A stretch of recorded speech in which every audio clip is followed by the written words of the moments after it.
Hi, I'm Pete Shelley from Buzzcocks. Right. So, moving back virtually 20 years now, when the band first began. 20 years now. Can you tell me what the music scene and the atmosphere was like in that period of time? Well, we didn't really know anything about the music scene. It was like you had to make your own fun rather than rely on anybody else to make it for you. And so forming a band and putting on gigs was the only way of actually making the music or hearing the music that you wanted to hear. So we organised a gig for the Sex Pistols up in Manchester and put our band on to open up, and from that the whole punk rock explosion emerged. And so what followed on after that? I don't know. Past 20 years is a long thing to catalogue. We did things like on the White Riot tour. Then we did started doing albums, and then we. Oh wait till you know. Sorry, excuse me, I'm sorry. Fucking do it somewhere else. Don't come telling me. Right.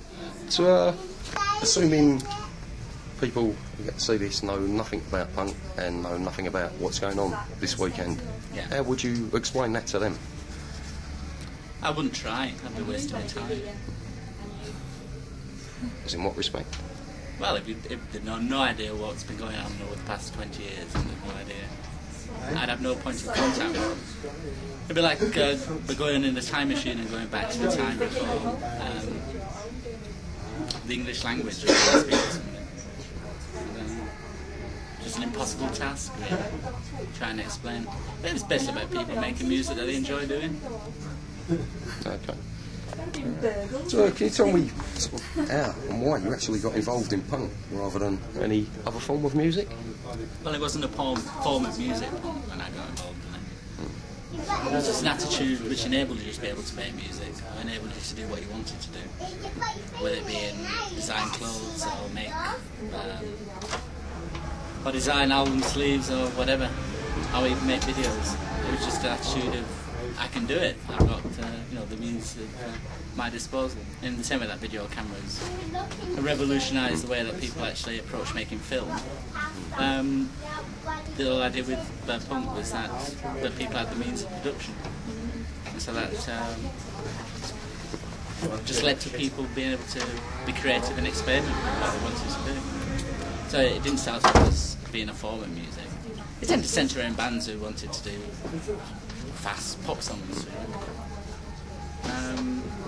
but which was a bit of a reaction to think, but it wasn't wholly about music. It was about the attitude that it was possible for you to do it without having to have a lot of money and have a lot of fun while doing it.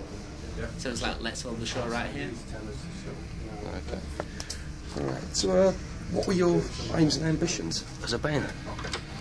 Aims and ambitions? I suppose on our first gig, our main ambition was to get to the end of the set without making too many mistakes. Did you do it? I think we did, yeah. It seemed to but capture the public's imagination. Hi, at least the Steve. people who were there. How you doing? Slaughter's on, I'm not with him. So, what can you tell me about your personal outlook on life and how has being involved with a band changed that?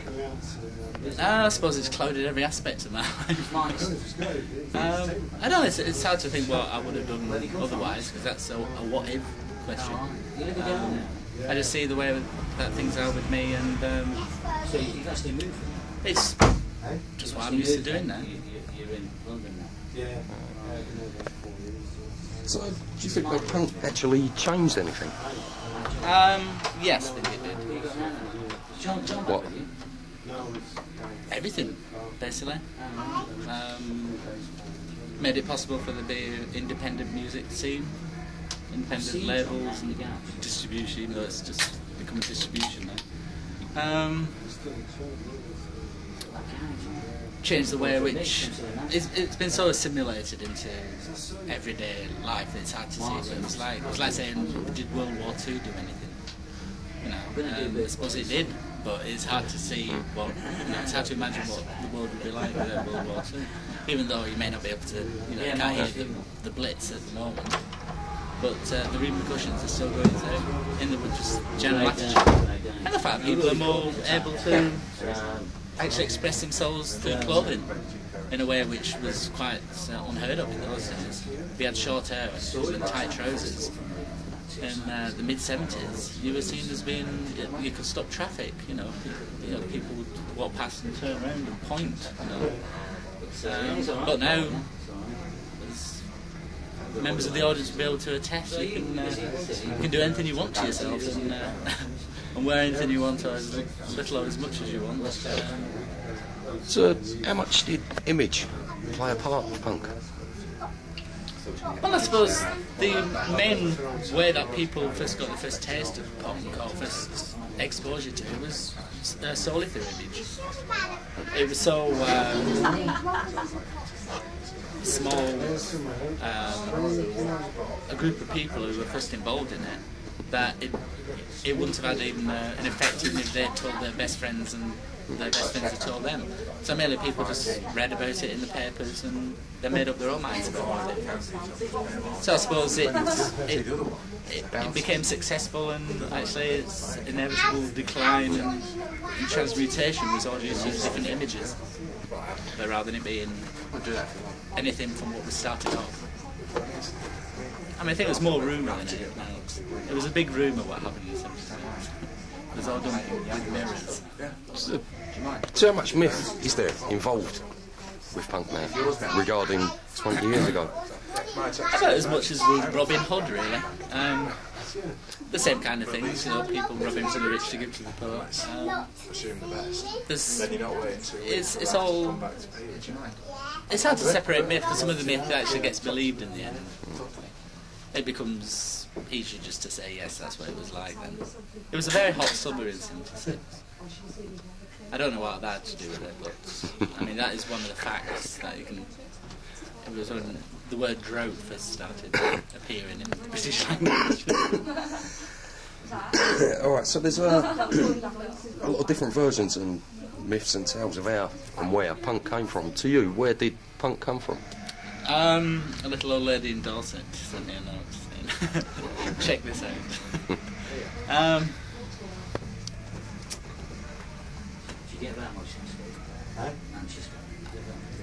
I think it came from inside people rather than from outside people. It was the opening of a Pandora's box. Because the moment you tell people that they can do what they want and they can get away with it, then everybody's like kids in a toy shop, you know, or a sweet shop. And so you just go off and do what you want to do. And out of that comes the effect, which people see as being punk, which is the image, the effect.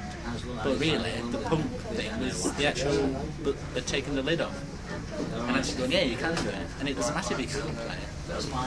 So because you're having fun, and you're being honest to yourself and to other people in that process. So that's why it was... I mean, that's why it was important for me. Because it allowed me to be able to justify the noise I was making to myself and to others. Right. So, what did you make of the second wave of punk that came around 80, 81? Well, I was too busy. I was too busy to actually go and check out the bands. Because the thing is, people usually think because you're in a band, then you know everybody else. But the chances are, I mean, you're off on tour. And so, but when you're playing, all you ever get to see is the support band. That's a lot of good support. But as far as the other waves, then they were, I might have been in a different country. And sometimes I was in a different country, so it's hard really to... Yeah, well, just give us a call then if you need any help.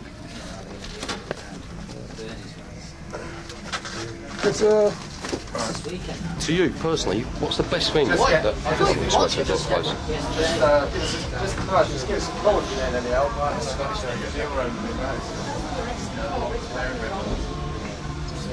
To you personally, what's the best thing that came out of punk? The best thing that came out of punk? Besides Buzzcocks, of course. I don't know, it seemed like there was a time when it was possible to do things.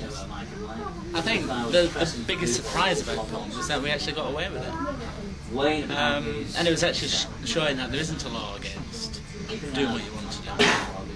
So I think if it helps anyone to actually find themselves and to have the courage of the convictions, or even to form convictions, I only may have ended up with convictions. Then I think that was a good thing. I mean, I think it was an enfranchising movement. It let people know that they could do it, and they didn't have to go and ask for permission, and there was nobody going to stop them. You know, the chance that you won't get caught. So what about the worst thing to come out of punk? I'm too much of a diplomat.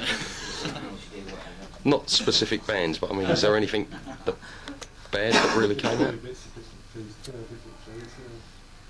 Well, no. I mean, if you actually have any sentiments for anarchy, then or any affiliations with it, then you know that you've got to let people decide for themselves what's happening. And all the things which happen are just things which were going to happen anyway, except they're framed in a different light. So, I mean, I don't think there's anything which was besides Sting, you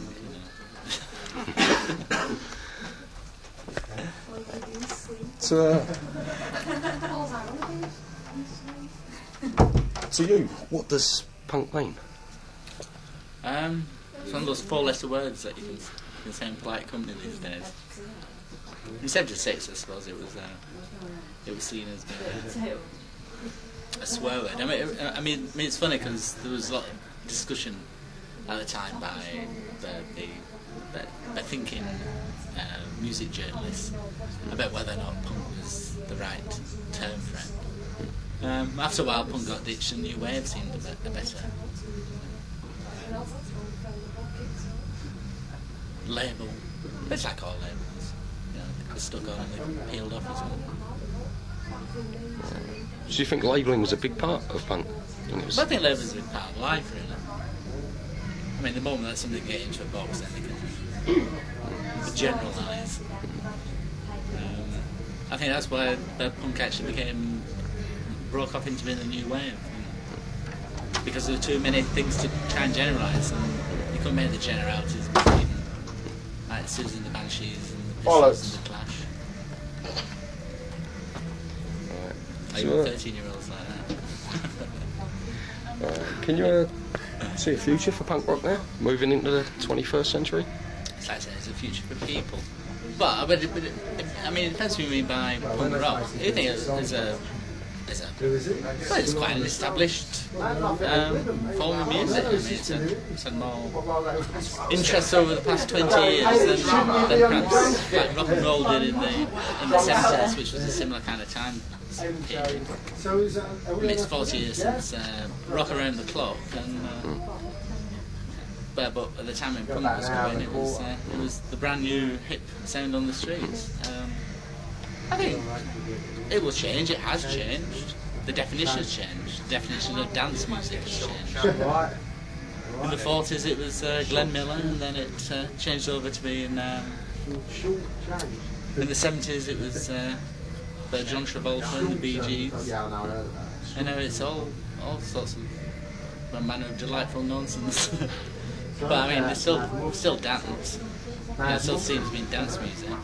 So I suppose a similar kind of thing happens with punk. You know, people pick up the flag and say, "This is what it is now." And as long as enough people are interested in it, then it will be. I think the turnout here is that there are people who are disaffected and find a common cause, really. We're getting together. So, how do you feel that there's people come from like the States all over Europe to see this event? And how do you feel that they've come to see you as part of this event? It makes a change from us actually having to go out there and play to them. But I mean, I suppose it's a holiday as well. Holiday in the sun. It says it's raining today. He's the guy who Finsbury Park going. Right. So is there anything else you'd like to mention before we wind up? Telling all security. No, not really. I just limit yourself to answering the question. I mean, I don't have a personal agenda. It's okay. Alright, Peter. That's fine. Hello.